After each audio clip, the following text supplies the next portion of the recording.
A morte é um fenômeno que intriga e assusta a humanidade desde os primórdios da civilização. Muitas religiões e filosofias tentam explicar o que acontece depois que o corpo deixa de funcionar. Mas será que há alguma resposta científica para esse enigma? Segundo a biologia, a morte é definida como a cessação irreversível das funções vitais do organismo, como a respiração, a circulação sanguínea e a atividade cerebral. Isso significa que quando o corpo morre, não há mais nenhum sinal de vida nele. Mas e a consciência, aquilo que nos faz pensar, sentir e ter identidade? Ela também se extingue com a morte, ou continua existindo de alguma forma? Essa é uma questão que desafia a ciência, pois não há evidências sólidas de que exista uma vida após a morte na visão científica. Há estudos sobre mediunidade, experiências de quase-morte e fora do corpo e reencarnação, mas não há evidências científicas rigorosas que comprovem a sobrevivência da consciência depois da morte. A mediunidade é a capacidade de se comunicar com espíritos de pessoas falecidas.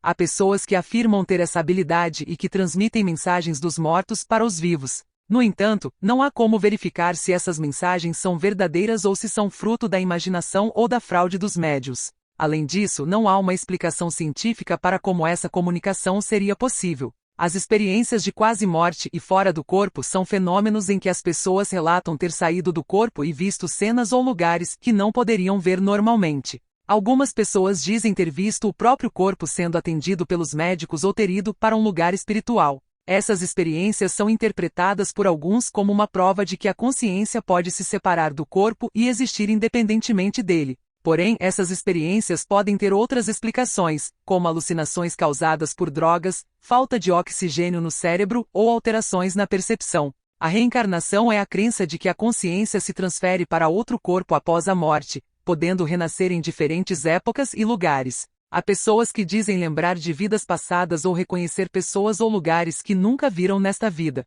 Esses casos são estudados por alguns pesquisadores que tentam encontrar evidências de que essas lembranças sejam reais e não falsas ou induzidas. No entanto, não há uma forma de comprovar que essas lembranças sejam realmente de vidas passadas e não de fantasias ou coincidências. Portanto, a ciência ainda não tem uma resposta definitiva para o mistério da vida após a morte. Talvez nunca tenha, pois esse é um tema que envolve aspectos subjetivos e pessoais da existência humana. Cada um pode ter sua própria crença ou opinião sobre o assunto, mas é importante respeitar as diferentes visões e buscar informações confiáveis e baseadas em evidências.